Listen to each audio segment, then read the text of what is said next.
താരസംഘടന അമ്മയിലെ തൊഴിൽ പീഡന ആരോപണത്തിൽ വീണ്ടും പരാതിയുമായി ഓഫീസ് സ്റ്റാഫ്. തൊഴിൽ പീഡനത്തിന് പുറമെ മാനസിക പീഡനവും അപകീർത്തിപ്പെടുത്തലും ഗൂഢാലോചനയും ചൂണ്ടിക്കാട്ടി അമ്മ ഫ്രണ്ട് ഓഫീസ് മാനേജർ അതുല്യ കൊച്ചി സിറ്റി പോലീസ് കമ്മീഷണർക്ക് പരാതി നൽകി. നീനാക്കുറുപ്പ്, കുക്കു പരമേശ്വരൻ, ഉണ്ണി ശിവപാൽ എന്നിവർക്കെതിരെ ഫോൺ സംഭാഷണങ്ങളും ശബ്ദരേഖകളും ഉൾപ്പെടെയാണ് പരാതി നൽകിയിരിക്കുന്നത്.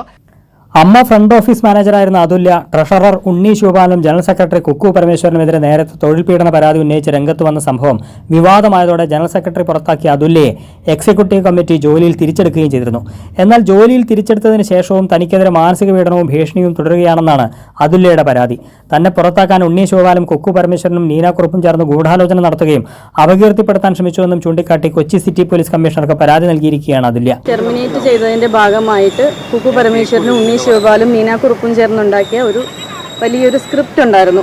അപ്പം അതിൻ്റെ വോയിസ് എനിക്ക് സെക്യൂരിറ്റി എന്നെ വിളിച്ചിട്ട് ഇന്ന കാര്യങ്ങൾ പറയാൻ അയാളെ ഏൽപ്പിച്ചു എന്ന് പറയുന്ന വോയിസ് ക്ലിപ്പ് ഉൾപ്പെടെ ആണ് ഞാൻ പരാതി കൊടുത്തിട്ടുള്ളത്. ഉണ്ണിയെ രക്ഷിക്കാൻ വേണ്ടി മുഹമ്മദ് ഞങ്ങളുടെ കൂടെ നിൽക്കണം എന്ന് കുക്കു പരമേശ്വരൻ ഇയാളോട് ആവശ്യപ്പെടുകയും ഞാൻ അയാളെ ഒരു ഹണി ട്രാപ്പിൽ പെടുത്തി എന്ന് അയാൾ പറയണമെന്ന് അയാൾക്ക് ട്രെയിനിങ് കൊടുക്കുകയും ഒക്കെയാണ് ചെയ്തത്. അപ്പം ഞാൻ വൈകുന്നേരം ഓഫീസിൽ നിന്ന് പോയ ശേഷം ഇയാളെ മുകളിൽ ഇവരുടെ ക്യാബിനിലേക്ക് വിളിച്ചിട്ട് ഡെയിലി ഇതെങ്ങനെ മുഹമ്മദ് ഇത് പ്രസന്റ് ചെയ്യണം എന്നുള്ളതിനുള്ള ട്രെയിനിങ്ങും കൂടി അയാൾക്ക് കൊടുക്കുന്നുണ്ടായിരുന്നു. അതേസമയം അൻസിബയുടെ പരാതിയിൽ പ്രത്യേക സമിതി രൂപീകരിക്കണമെന്ന ആവശ്യം അമ്മ നേതൃത്വം പരിഗണിച്ചില്ല. കഴിഞ്ഞ ദിവസം ചേർന്ന എക്സിക്യൂട്ടീവ് യോഗം അൻസിബയുടെ ആവശ്യം ചർച്ച ചെയ്തില്ല. എക്സിക്യൂട്ടീവ് കമ്മിറ്റിയിൽ തന്നെ പ്രശ്നം പരിഹരിക്കാനാണ് നീക്കം. കൈരളി ന്യൂസ്, കൊച്ചി.